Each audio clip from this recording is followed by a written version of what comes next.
Salam sejahtera untuk kita semua. Berkat Allah yang Maha Kuasa senantiasa melimpah di dalam hidup kita.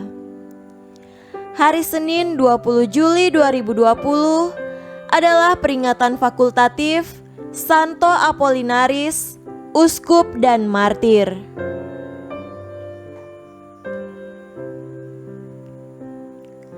Santo Apollinaris adalah uskup pertama di kota Ravenna, Italia. Ia berasal dari Antioquia dan ditunjuk sebagai uskup kota Ravenna oleh Santo Petrus sendiri. Sebagai uskup Ravenna, Apollinaris menemui berbagai kesulitan. Ia dibuang dari Ravenna sebanyak 4 kali oleh orang-orang kafir dan menjadi sasaran penyiksaan yang ngeri setiap kali ia ditahan. Ia disiksa hingga mati oleh rakyat banyak selama masa penganiayaan dari Kaisar Vespasianus. Apollinaris dihormati sebagai seorang martir karena ia banyak mengalami penderitaan karena imannya kepada Tuhan. Apollinaris dikenal sebagai salah seorang martir abad pertama kekristenan.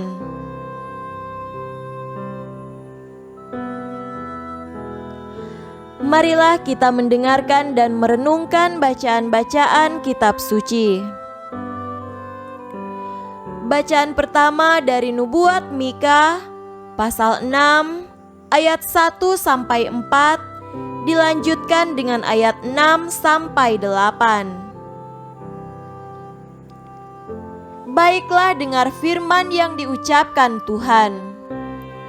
Bangkitlah, lancarkanlah pengaduan di depan gunung-gunung, dan biarlah bukit-bukit mendengar suaramu. Dengarlah, hai gunung-gunung, pengaduan Tuhan, dan pasanglah telinga, hai dasar-dasar bumi. Sebab Tuhan mempunyai pengaduan terhadap umat-Nya, dan ia berperkara dengan Israel. Umatku, apakah yang telah kulakukan kepadamu? Dengan apakah engkau telah kulelahkan? Jawablah aku.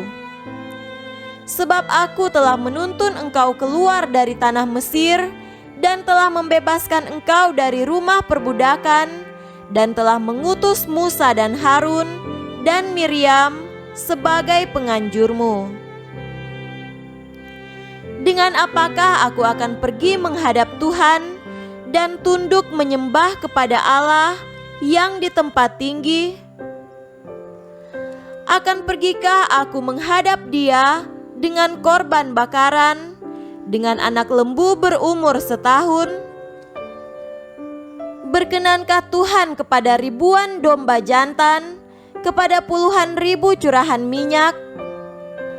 Akan kupersembahkankah anak sulungku karena pelanggaranku, dan buah kandunganku karena dosaku sendiri? Hai manusia, telah diberitahukan kepadamu apa yang baik.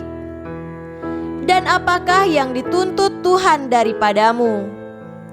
Selain berlaku adil, mencintai kesetiaan, dan hidup dengan rendah hati di hadapan Allahmu?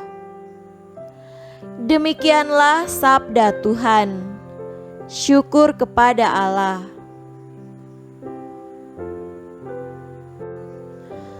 Tuhan beserta kita sekarang dan selama-lamanya. Inilah Injil Yesus Kristus menurut Matius. Dimuliakanlah Tuhan. Injil Matius pasal 12 ayat 38-42. Pada waktu itu berkatalah beberapa ahli Taurat dan orang Farisi kepada Yesus, "Guru, kami ingin melihat suatu tanda daripadamu." Tetapi jawabnya kepada mereka, "Angkatan yang jahat dan tidak setia ini menuntut suatu tanda. Tetapi kepada mereka tidak akan diberikan tanda selain tanda Nabi Yunus. Sebab seperti Yunus tinggal di dalam perut ikan 3 hari 3 malam, demikian juga Anak Manusia akan tinggal di dalam rahim bumi 3 hari 3 malam. Pada waktu penghakiman, orang-orang Niniwe akan bangkit bersama angkatan ini dan menghukumnya juga. Sebab orang-orang Niniwe itu bertobat setelah mendengar pemberitaan Yunus, dan sesungguhnya yang ada di sini lebih daripada Yunus. Pada waktu penghakiman, ratu dari selatan itu akan bangkit bersama angkatan ini, dan ia akan menghukumnya juga. Sebab ratu ini datang dari ujung bumi untuk mendengar hikmat Salomo, dan sesungguhnya yang ada di sini lebih daripada Salomo. Demikianlah Injil Tuhan. Terpujilah Kristus. Saudara-saudariku yang terkasih dalam Tuhan kita Yesus Kristus, tema renungan hari ini adalah terbuka hati untuk hal yang baik dan luhur. Banyak orang menjadi susah dalam hidupnya bukan karena mereka tidak memiliki bakat, kemampuan, dan kesempatan untuk berhasil. Mereka menjadi gagal dan tertinggal justru karena mereka terlalu berkeras hati, menutup diri terhadap hal-hal yang luhur dan baik. Mereka tidak berani rendah hati dan mengakui keterbatasan dan kekurangan diri, serta siap belajar dari orang lain. Saudara terkasih, Nabi Mika melukiskan pengaduan dan rasa sayang Allah terhadap bangsa Israel yang tetap saja menutup diri dan berkeras hati terhadap ajakan pertobatan dari Allah mereka. Hal inilah yang tidak diperhatikan atau disadari oleh Israel. Tuhan berkeluh, "Umatku, apakah yang telah kulakukan kepadamu? Dengan apakah engkau telah kulelahkan? Jawablah aku."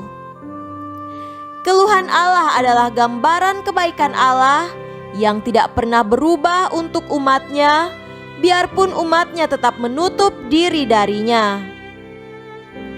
Penginjil Matius pun melukiskan wajah ketertutupan hati bangsa kesayangan ini dalam kisah permintaan tanda oleh orang Farisi dan ahli Taurat terhadap Yesus.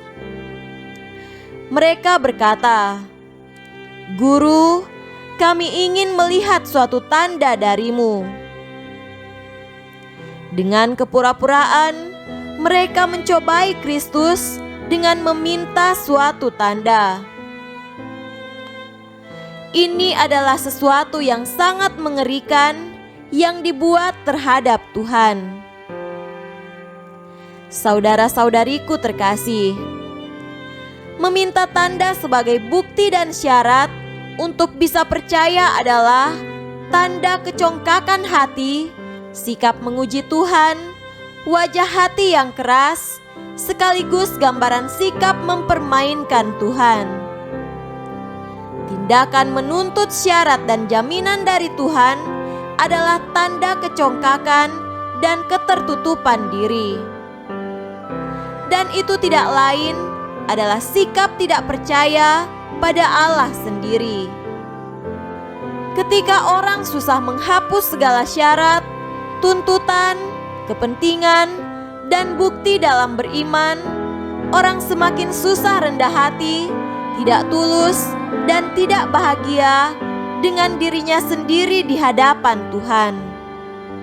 Semoga kita senantiasa terbuka hati untuk hal yang baik dan luhur, agar kita dapat selalu melakukan yang dikehendaki Allah dan juga perintah Allah di dalam kehidupan kita setiap hari.